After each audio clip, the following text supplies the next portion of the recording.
Welcome to Sudha's kitchen recipes. இன்னைக்கு நம்ம egg chilli செய்ய போறோம். எப்படி செய்யலாம்னு பார்க்கலாமா? வாங்க வீடியோக்குள்ள போலாம்.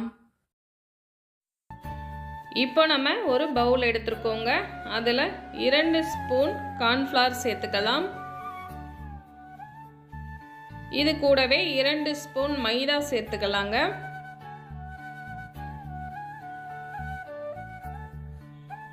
இப்போ 1/4 ஸ்பூன் மிளகாய்த்தூள், 1/4 ஸ்பூன் சால்ட் சேர்த்துக்கலாம்.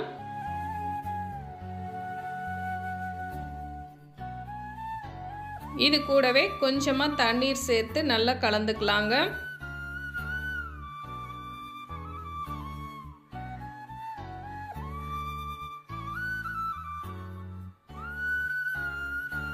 இது போல் நல்லா கலந்து எடுத்துக்கணுங்க. இப்போ நம்ம 4 முட்டை வேக வைத்து இது போல் கட் பண்ணி எடுத்துக்கிட்டோங்க. இப்போ நம்ம ஸ்டவ் ஆன் பண்ணி ஒரு பேனில் ஆயில் சேர்த்துருக்கோங்க. இப்போ நம்ம கட் பண்ண முட்டையை கலந்த மாவில் சேர்த்து இது போல் ஆயிலில் சேர்த்துக்கணும்.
இப்போ இதை 3-4 முறை நல்லா திருப்பி விட்டு ரெடியானதும் எடுத்துக்கணுங்க.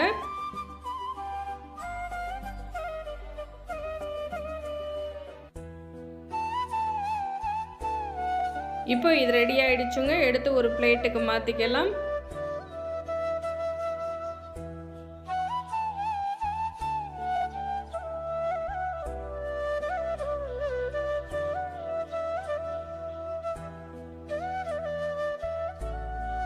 இப்போ இதே போல் மீதம் இருக்கிறதையுமே போட்டு எடுத்துடணுங்க. இப்போ நம்ம ஸ்டவ் ஆன் பண்ணி ஒரு பேன் வச்சுருக்கோம். 2 ஸ்பூன் ஆயில் சேர்த்துருக்கேங்க. இப்போ 5 பல் பூண்டு பொடியாக கட் பண்ணி வச்சுருக்கோங்க. 1 பச்சை மிளகாய் பொடியாக கட் பண்ணி வச்சுருக்கோம். வெங்காயம் குடை மிளகாய் 1 இது போல் நம்ம கட் பண்ணி எடுத்துருக்கோங்க. இப்போ ஆயில் ஹீட் ஆன பிறகு நம்ம கட் பண்ணி வச்சுருக்க பூண்டு பச்சை மிளகாய் சேர்த்துக்கலாம்.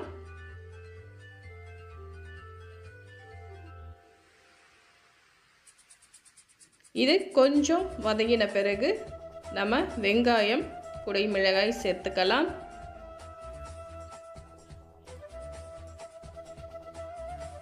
பாருங்க, இப்போ நம்ம இதையுமே சேர்த்துக்கலாம்.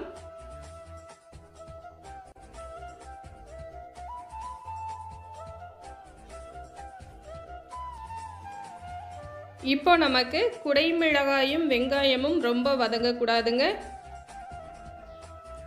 லைட்டாக வதக்கின பிறகு நம்ம சாஸ் எல்லாமே சேர்த்துக்குவோம்.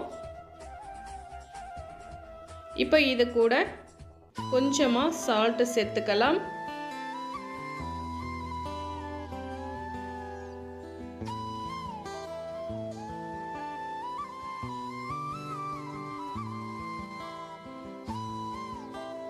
இப்போ 1 spoon tomato sauce, 1 spoon chilli sauce, 1/2 spoon soya sauce சேர்த்துக்கலாங்க.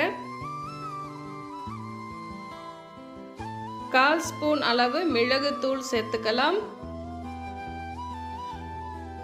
இப்போ இது நல்லா கலந்த பிறகு 1/4 ஸ்பூன் அளவு மிளகாய் தூள் சேர்த்துக்கலாங்க.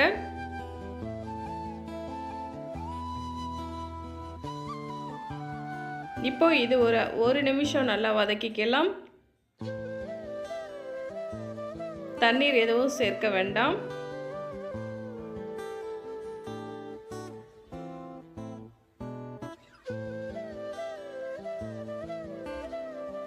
இப்போ நம்ம பொரிச்சு எடுத்தோம் இல்லையா முட்டை, அதை சேர்த்துக்கலாங்க.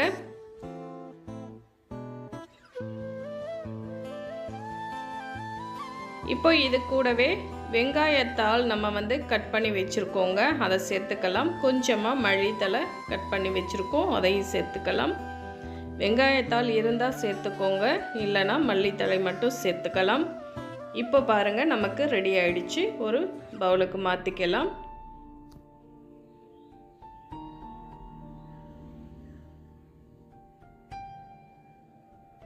இது போல் ட்ரை பண்ணி பாருங்கள், ரொம்ப டேஸ்ட்டாக சூப்பராக இருக்கும்.